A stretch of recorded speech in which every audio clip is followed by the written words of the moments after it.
Hello မင်္ဂလာပါဒါရဲ့ Football Channel ကနေပြန်လည်ကြိုဆိုလိုက်ပါတယ်ဒါကတော့ထုံးစံအတိုင်းပဲပွဲစဉ်နှစ်ပွဲကိုပဲတုံးတက်ပြီးသွားပါမယ်အစီအစဉ်နဲ့ကိုမပြောခင်မှာဒါရဲ့ YouTube Channel ကို like and subscribe လုပ်ထားဖို့တော့မှာကြပါတယ်ရှင်ပထမအဆုံးပေါ့နော်ဒီ Everton နဲ့ Fulham ပွဲစဉ်အကြောင်းကိုပြောပြပေးသွားမယ် Everton နဲ့ပြီးခဲ့တဲ့ပွဲတွေမှာဆိုရင်နိုင်ပွဲတစ်ပွဲပဲရှိတယ်ကျန်တာကတော့ဒီရှုံးပွဲနဲ့တေးပွဲတွေရှိခဲ့တယ်၅ပွဲမှာလည်းသူက၄ဂိုးလောက်ပဲတွင်းနိုင်ခဲ့တယ်ဝဟန်က Wolves နဲ့ဒီပွဲမှာဆိုရင်လည်းပေါ့နော် 3C နဲ့နိုင်ခဲ့တယ်ကျန်တာကတော့တောက်လျှောက်ရှုံးပွဲတွေဆက်နေပြီးတော့ဒီ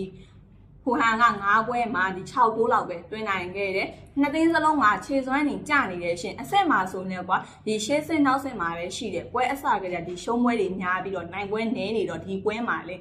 ဂိုးရပါမလားတော့မသိဘူးဒါကတော့ဂိုးအောက်ဖြစ်မယ်လို့တော့ထင်တယ်ကျေးရမှာဆိုရင် Everton ကတေးတဝက်ရှုံးနေဂိုးပေါင်းကနှလုံးတဝက်ရှုံးတော့ပေးထားတယ်ဒါက Everton body နဲ့ကိုအောက်ကိုတော့ရွေးချယ်ထားပါတယ်ရှင်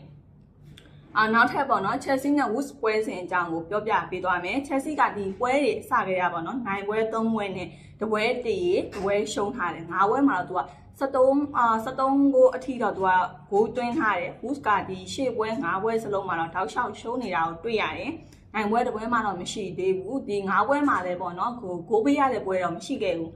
ဝူရဲ့ပြီးခဲ့တဲ့ဒီပွဲတွေမှာဆိုတော့နော်ရလက်တွေမကောင်းနေဘူးရှင်ခြေစွမ်းတွေကလည်းဒီကောင်းလာတာကိုလည်းမတွေ့ရဘူးရှင်